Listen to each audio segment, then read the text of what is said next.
Hi there, I'm Maris. And yeah, you read that right. My sister's birthday party was booked at my hotel, without my permission.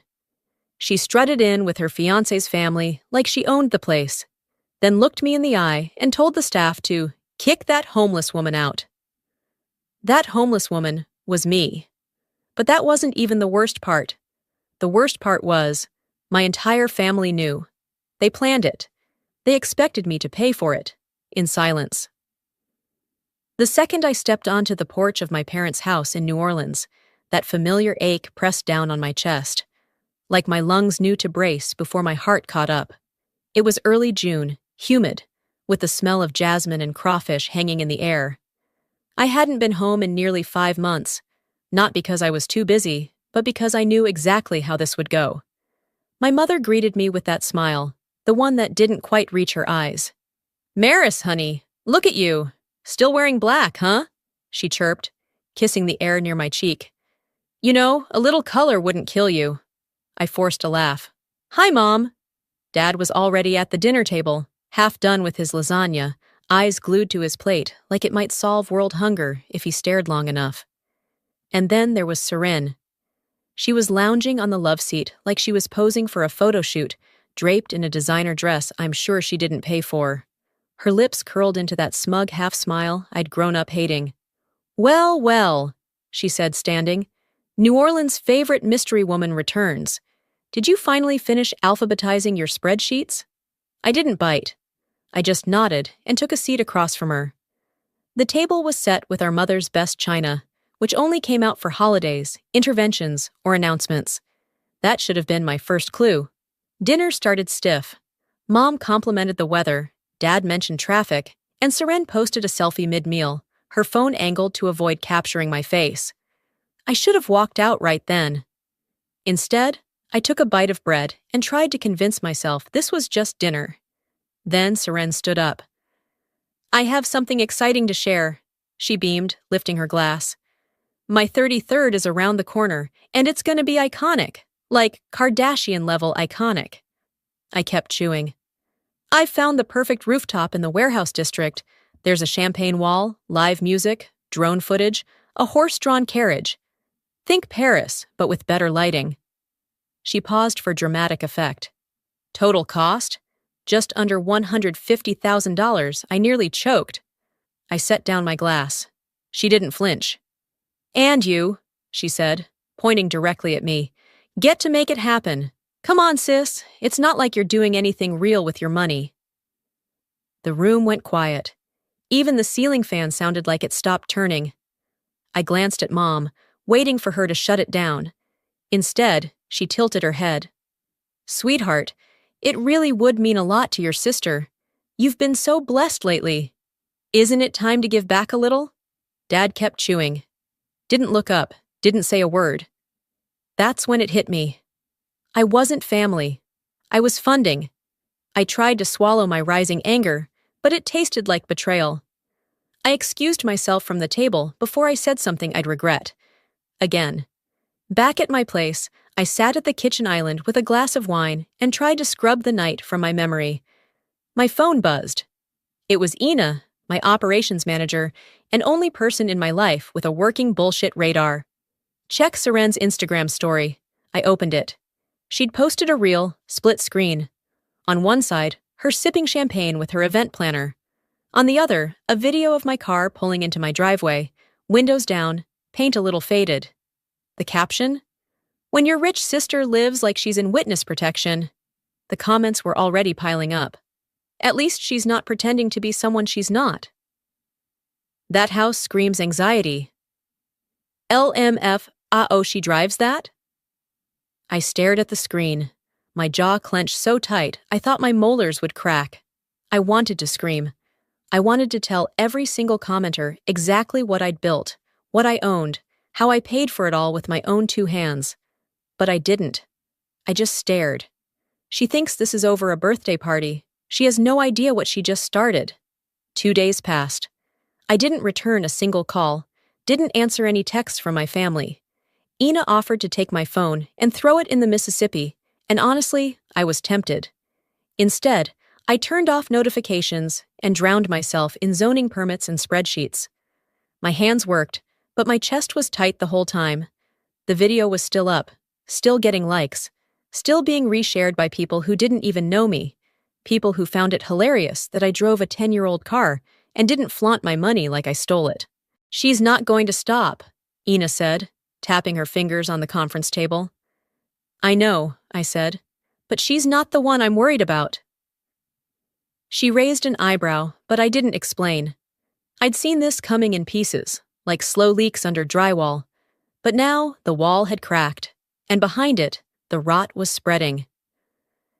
That afternoon, I was reviewing contracts when I saw a familiar figure through the frosted glass of my office door. My stomach dropped.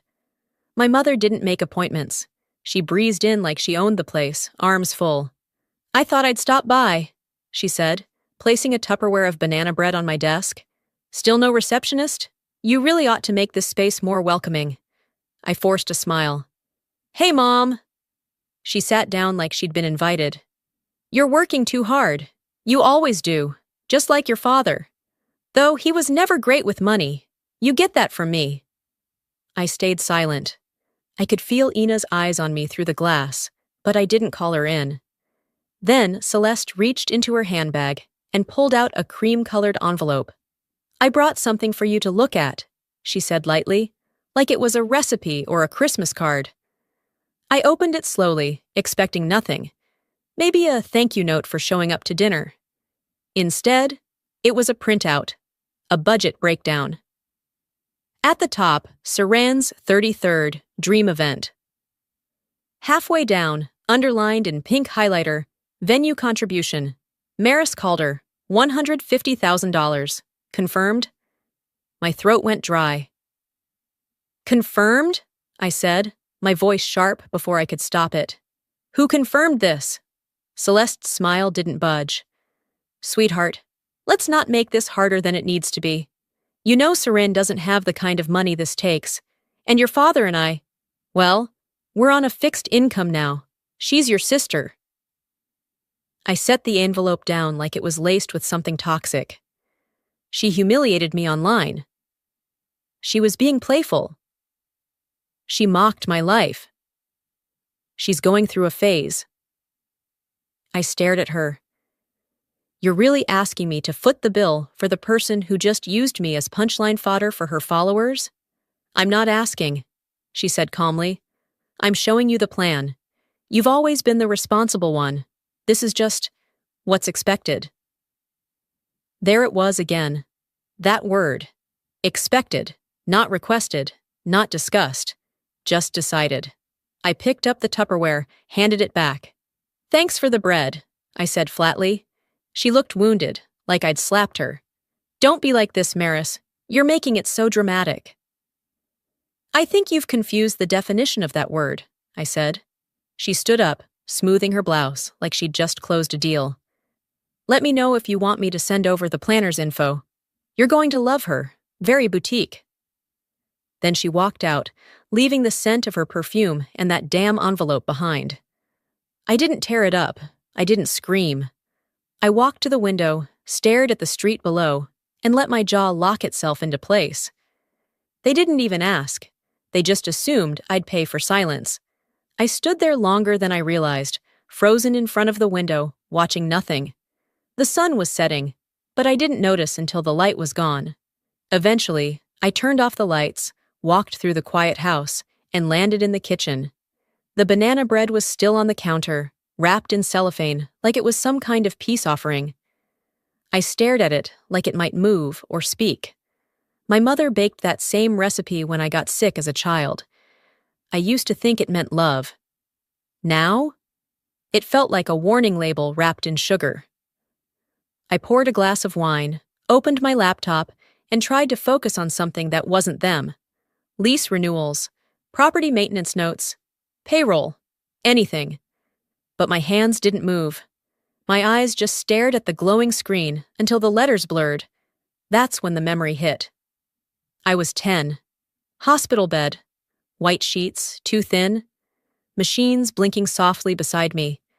The beeping was constant. I'd caught some virus that kept me there for over a week, and Mom didn't leave my side. She stayed curled up in that stiff recliner, wrapped in her coat, breathing shallow. "You're the reason I'm strong," she whispered one night, stroking my hair. "You saved me from myself, Maris." I remember blinking at her, scared and small. The next night, I overheard her on the phone with Dad, furious that he hadn't brought the right insurance forms. "We gave up everything for her," she snapped. "I quit my job, Martin. You're working night shifts like a damn mule. I don't care what it takes. We're not leaving her in some god-awful facility." And then, after she hung up, she looked at me and smiled again, like none of it happened. "We gave up so much for you, sweetheart.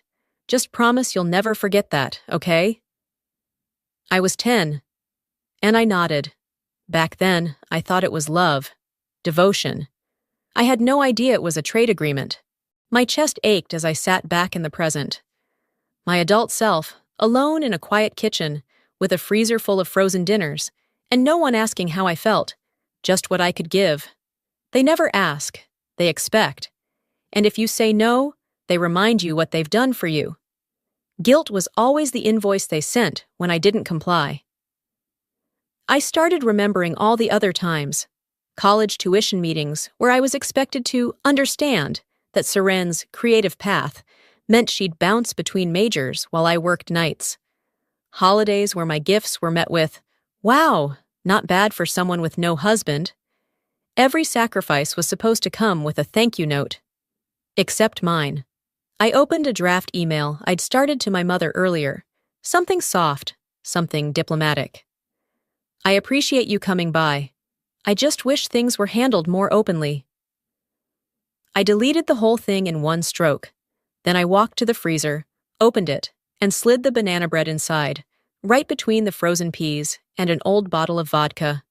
I closed the door without blinking. "I'm not your debt to collect," I whispered.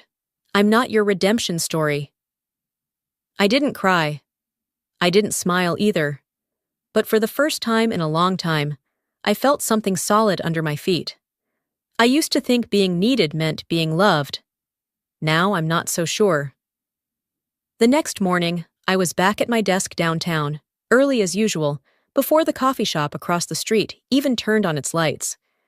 I hadn't slept much, but I didn't feel tired. I felt sharp. Like my body had decided it was done wasting energy on emotions and was ready to move in straight lines only. My inbox was full of the usual: client inquiries, floral vendor confirmations, inquiries for fall weddings, but none of it really held my attention. Then Ina walked in, holding a manila envelope like it might explode. "Courier dropped this off 10 minutes ago," she said, her tone flat. "From Saran's fiance's assistant. Labeled urgent, but guess whose name it's addressed to?" She dropped it on my desk. It had my full name printed in elegant serif font, just under the embossed words Monroe Events Group. I opened it slowly. Inside was a thick, glossy contract packet, heavy paper, gold-trimmed tabs. Very Seren. It looked like a standard reservation agreement for a venue I'd never heard of. The Imperial Deckhouse, one of those overpriced rooftop venues downtown.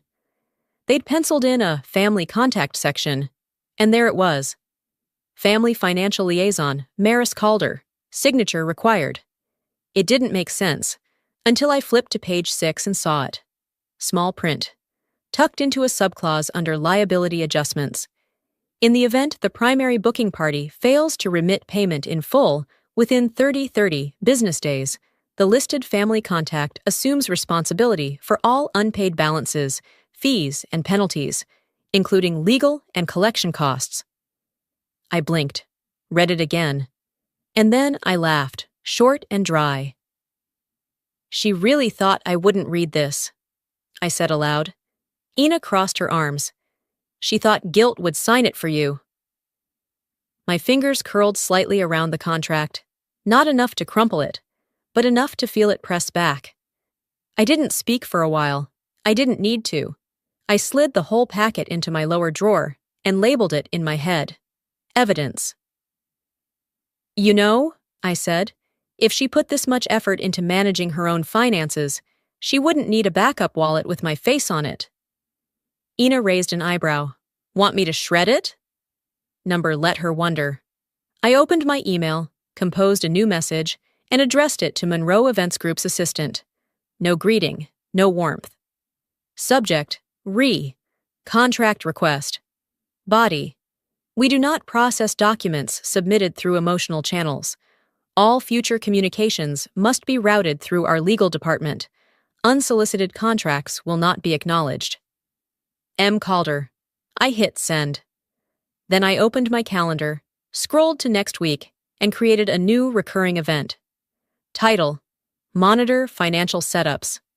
Family, I stared at the screen for a moment longer, then whispered to myself, that's the last time they catch me off guard. This wasn't heartbreak. It wasn't betrayal. Not anymore. This was business. And in business, I don't scream. I won't scream. I'll build a wall so high, they'll feel it in their bones. Saturday mornings at Somerset used to be my calm. Quiet walkthroughs, clipboard in hand, checking the linens, lighting, and flower deliveries, like a conductor tuning an orchestra before the guests arrived. But this morning, as I moved through the marble foyer, I felt it. A current in the air. Something was off. Ina trailed behind me with her tablet, double-checking the system updates. She paused near the mirrored hallway and squinted at the screen. Did you approve the white gardenias for next weekend's VIP? She asked. No, I replied. I haven't touched next weekend's calendar. Her eyebrows pulled together. Well, someone did. The request is in, along with ice sculptures, imported candles from Provence, and a special sound permit for live music. I walked over, scanned the entry. Client name, SC3 initials, that instantly tightened something in my chest. She wouldn't, I said, more to myself than her. Ina tilted her head. She might. We headed straight to the booking records in the back office. I logged in, bypassed the third-party event manager system, and there it was. Somerset Grand Lux package, booked via external agency. Date, Serene's birthday weekend. No phone call, no email, no heads up. She booked my venue like it was a hotel room, like I was a stranger. She's trying to force your hand, Ina said quietly. If the party's already moving forward, you'll look petty canceling it. It was smart. Desperate, but smart. I didn't speak.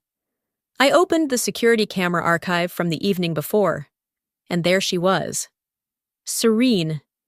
In heels far too high for cobblestone, strutting across my ballroom like it was her stage. Laughing, gesturing, talking animatedly to a wedding planner I didn't recognize. Her hands flailed dramatically as she pointed toward the terrace, spinning in a full circle to show off the vibe. She's acting like she already owns the damn place, Ina muttered. I leaned back in my chair, crossed my arms. My eyes didn't leave the screen. She thinks I won't touch her in public. Ina stayed silent, knowing better than to interrupt that kind of stillness. She thought this was a game of social image, optics, and passive-aggressive elegance. But she was playing in my backyard now, and in my backyard, the rules were different. Don't cancel anything, I said finally. Not yet. Ina gave me a long look. You're letting her go through with it? I'm letting her bury herself. I opened a blank folder on my desktop. SC, unauthorized booking, then a subfolder, communications, document everything. She wants this party to be her crowning moment, I said, eyes narrowing. Let's make sure she earns every inch of it. Ina smirked. You want a paper trail? I want a mountain. We walked back out to the foyer. Staff were setting up for a bridal brunch, unaware of the war quietly unfolding behind the scenes. This was no longer about candles or contracts. This wasn't about a birthday. This was about who owns the name on the gate. It was a Wednesday afternoon. I was working from my home office, windows cracked open just enough to let in the scent of gardenia from the front yard. For once, I'd found rhythm again, sorting contracts, editing floor plans, sipping my second coffee in relative silence. Then my phone buzzed. Ina, you might want to check ballroom camera 3. It's happening. I didn't ask what she meant. I clicked into the live surveillance feed without hesitation. Somerset's ballroom flickered onto my screen, crystal chandeliers gleaming, gold-trimmed sconces casting soft light. And then I saw her. Serene. Storming across the floor in 5-inch stilettos, already mid-rant. "This is the color scheme? Are you serious right now? This looks like a middle school prom." She waved her arms at the decorator, who stood frozen next to a half-finished centerpiece. The florist beside her winced as Seren tore a rose from the arrangement and flung it to the floor. "You call this luxury? This is depressing. My followers are going to drag me for this." A young staffer walked by, arms full of linens. Serene snapped her fingers. Hey, linen girl, that's not the fabric I ordered. I swear, is anyone here literate?" The girl paused, startled. English clearly wasn't her first language. She gave a timid smile and kept walking. Seren rolled her eyes. "Unbelievable. You let amateurs run this place?" And then she did it.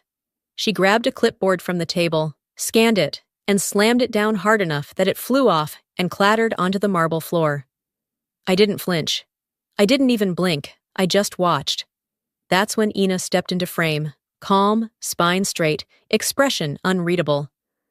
"This is a private venue under contract," she said clearly, her voice cutting through the chaos like a blade. "Our team deserves to be treated with professional respect." Seren turned slowly, her eyes scanning Ina like she was a bug on a windshield. "Oh, please. Spare me the lecture. Do you even know who I am?" Ina didn't hesitate. "Do you?" For a beat, the room went still.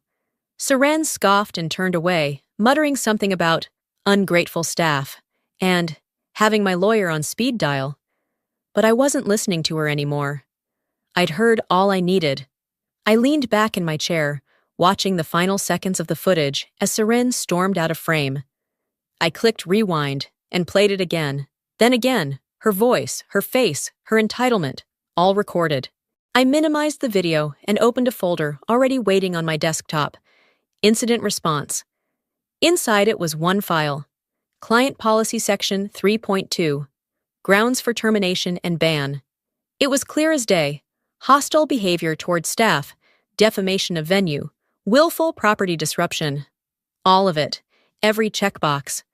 I clicked and dragged the video into the folder. She thought she was playing a private game of pretend, but she gave me everything I needed, without even realizing it. She gave me everything I needed, without even realizing it. 2 days later, the Somerset ballroom looked like a magazine spread. Fresh orchids lined the marble banisters. Golden chairs flanked ivory linens. The chandeliers sparkled like they knew what was coming. Serene waltzed through the arched entryway like a movie star on set, all hip sway and breathy laughter. Beckham trailed behind her, quietly attentive, but distant. His parents, Elowyn and Winston Monroe, walked with slow, deliberate steps.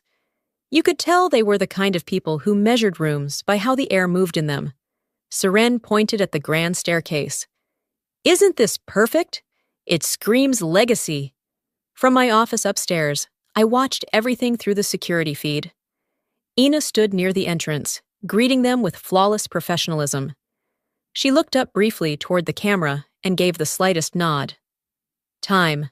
I adjusted the cuffs of my navy blazer, straightened my spine, and waited. Down below, Seren launched into one of her monologues. "The chandeliers? Imported from Austria, custom designed. The owner works with high-end clients. Very exclusive." Elowyn tilted her head. "And who's the owner?" Seren smiled too wide. "We have connections." Winston folded his hands. "So you don't know?" Before she could fumble out another dodge, Ina stepped forward and pressed a button on her tablet. The ambient music cut. Silence blanketed the room, and I began to descend. My heels clicked against the marble steps, steady and sharp. Every eye turned. I paused at the halfway point, met Serene's gaze, and offered the faintest smile. Then I continued down. "Welcome to Somerset," I said, holding out my hand to Elowyn. "I'm Maris Calder, the owner and creative director of this estate." Winston blinked. Elowen raised a brow, but her eyes flickered with interest, not offense. Serin.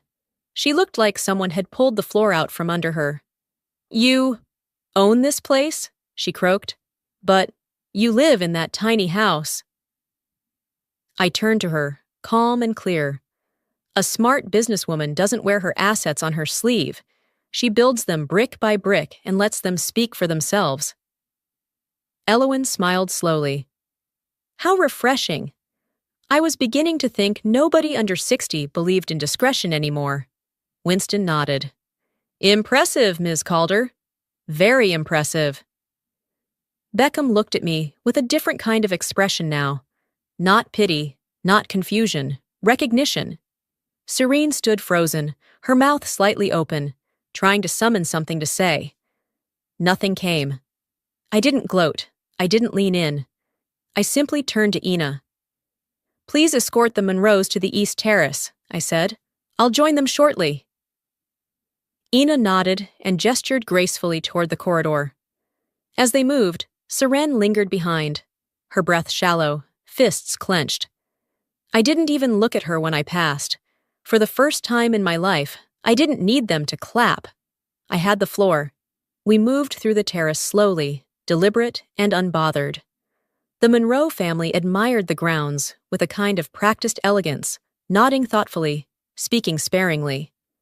Elowen pulled me aside near the fountain, as Seren tried, and failed, to reinsert herself into the conversation. You built all of this? Elowen asked. From the ground up, I said. She took a breath and gave me a look only women with experience know how to give. An assessment and an affirmation all at once. You're exactly the kind of woman our family respects. Quiet strength. Real results. Seren's voice rang out from behind us. Wait, Elowen, can we talk? She sounded small. For the first time since childhood, she sounded like the younger sister she actually was. But Elowen didn't turn around. Winston approached a moment later, placing a firm hand on Beckham's shoulder. You may want to reconsider your priorities, he said to him plainly. Beckham looked at Seren, then at me. He didn't speak, but his silence said everything. It was a silence that didn't protect her. It exposed her. Seren broke down in the hallway as they walked away. She pressed her back against the mirrored wall and slid to the floor, her makeup smudging, her voice cracking in a half-sob. I didn't stop. I didn't gloat. I walked right past her, head high, heels steady, pulse unreadable. That night, I returned to my home and turned every light off except the kitchen. The silence was different now. It wasn't empty. It was earned. I was sipping tea when my phone buzzed. A single text from my father. Can we talk? I hesitated, then hit call. He answered immediately. Hi, Princess. I didn't reply. I just think, maybe don't push things further, okay? It's still her birthday week. That was it. That was the thing he needed to say. Not, I'm proud of you, not. You handled that with grace. Just, don't make waves. It's her week. I laughed quietly into the phone. I stood there, I said. I stood right in front of you all, and you still didn't see me. He sighed. It's not like that. It is exactly like that, I said. It always has been. Look, we just want the family to stay. Intact? I cut in.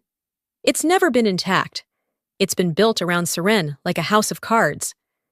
He didn't deny it. I'm not mad, I said, suddenly calm. I'm just done.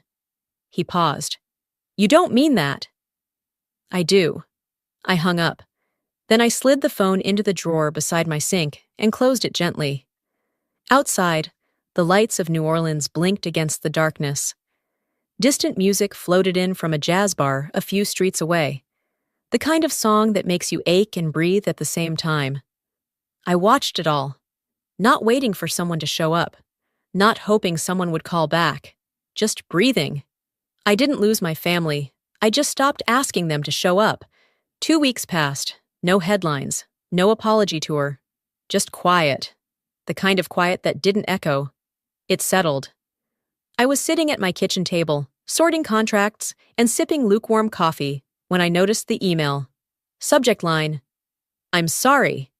From Martin Calder. I clicked it before I could talk myself out of it. You were right. I should have stood up. I'm sorry. Dad.